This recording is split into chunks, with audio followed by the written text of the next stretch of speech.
Hi everyone, Adela here from Yarn Creations. I'm back with a short video on the sweater I knitted for my daughter-in-law. I used the hashtag sweater for Colette on Instagram, so you can find all the pictures, progress pics for the sweater on Instagram under the hashtag sweater for Colette. I will also use that hashtag underneath this video. The yarn I used was a 2-ply Super Twist Merino. These two colors was she was Baah yarns. Then she's now Indiebelle fibres. She does not dye a lot. I don't think she's got an online shop. I know Jennifer from the yarn room sells a bit of her yarn. I bought this, I think, when she started to dye up yarn. I bought this color and this color, 2 skeins of each. And I also used, this one is from Misslamotteyarns. And the color is Eldridge.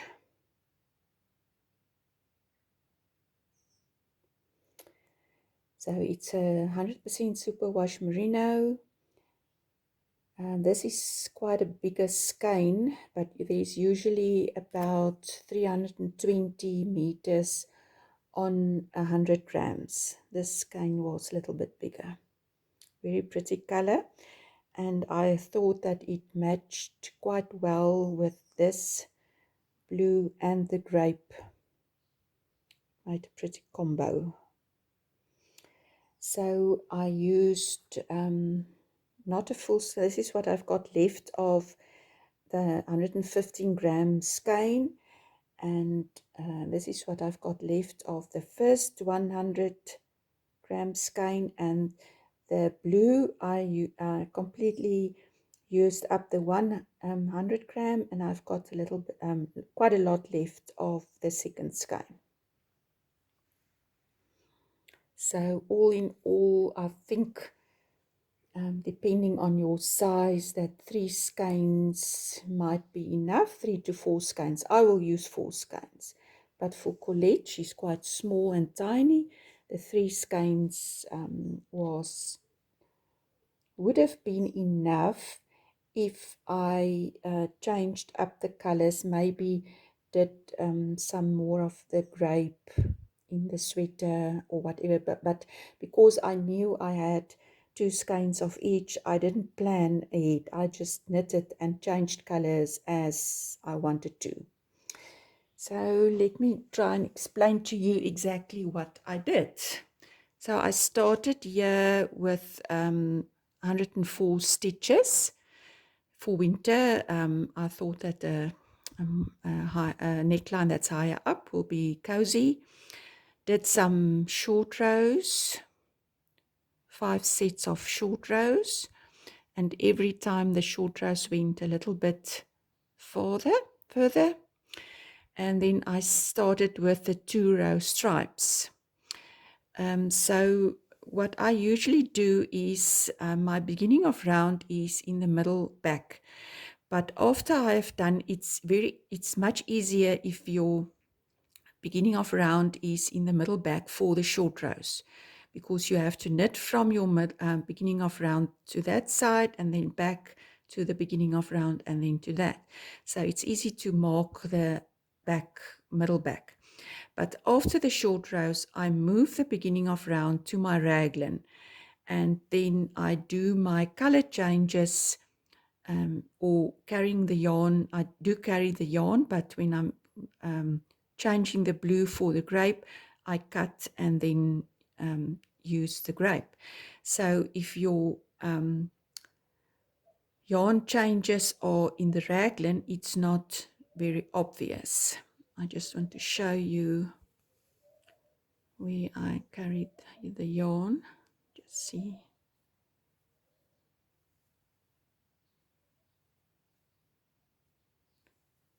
It's on this side. So there you can see where the yarn is carried. And the one important thing is just not to make that floats too tight so that it pulls on your knitting.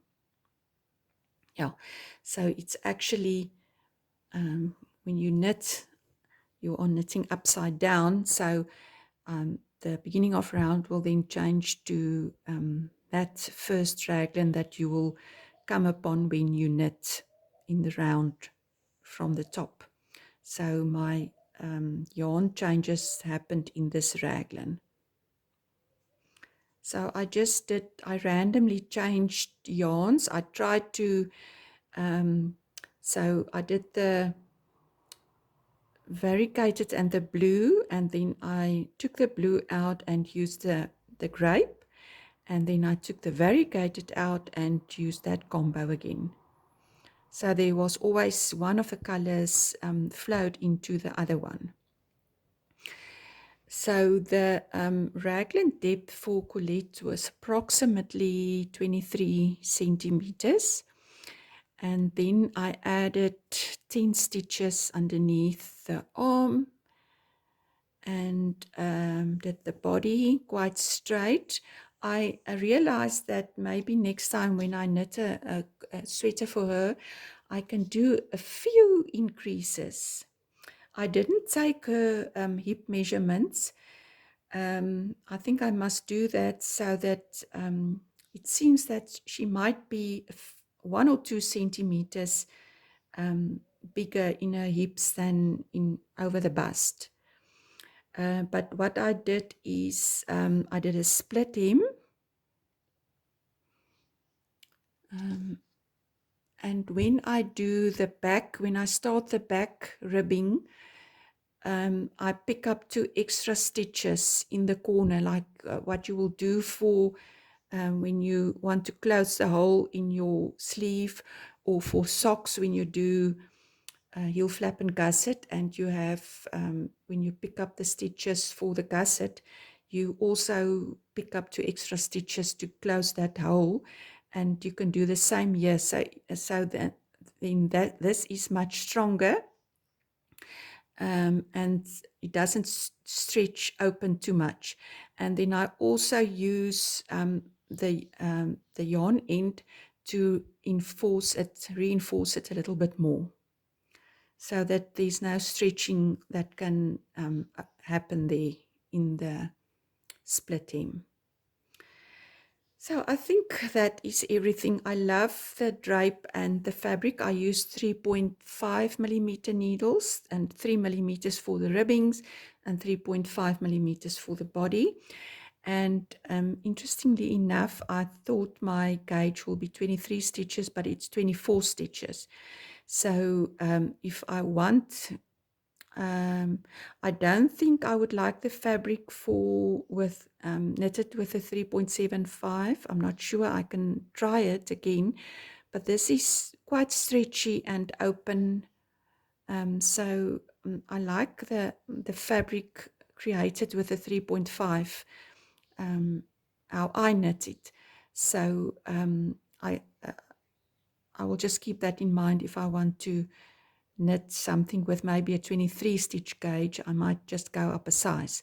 But I like the 24 stitch gauge on with this 3.5 and the 2-ply super twist. And yeah, that is everything I think I can say. I did the decreases I did was every 8th row, and then I changed to every 6th row, but I could have kept on going with every 8th row, because I do actually like the more rapid increases that you do just before doing the ribbing for the sleeves. But this is okay, it's fine. I decided not to continue with this the stripes up to here. I actually liked doing a little bit of the extra just in the plain blue just to, yeah, I think it works out quite well. The sleeves just do pull up a little bit when you wear it. So then the stripes for the body and the sleeves is more or less in line. I did two extra of the grape stitches in the sleeve, and then I just did the plain blue, so that it more or less lines up when you have the sweater on. But it doesn't matter, you don't really notice if they don't line up. So I think that is everything. Oh yes, and something else, when I'm done with the raglan increases, I move my beginning of round to the side, and then I do my yarn changes in the side of my, am I on the wrong side again? I can't seem to show you the correct way I'm knitting. So this is the way that you knit. So the yarn changes are in this raglan, and then I change it to the side of the sweater. So what I like about that, and what I like about a raglan for stripes, is that you don't have any line then in the back of your sweater. That is something that bothers me always. So the yarn changes happened in the side, and once again, just be careful not to make them too tight. You must check yourself and see if you've got that stretch, the same stretch in this line that you have in the rest of the knitting. And I do not cut my ends too short. And when I've washed the sweater, I fluff up these ends and I leave them just like that. I don't cut them short, because then they don't pull through to the front of your work. And for 2-row stripes, I don't do anything about the jog. I think it's fine. I'm not that bothered, and I'm sure nobody will come that close to, and lift up your arm to look at the jog of the stripes. So that is the sweater for Colette. And this afternoon I will quickly go for a coffee and see my grandson and give my daughter-in-law her sweater. And I think I will knit her more sweaters, because I think she's definitely knit worthy, and she does look very pretty in this sweater. Thank you for watching, and please like this video if you want to, and hope to see you soon.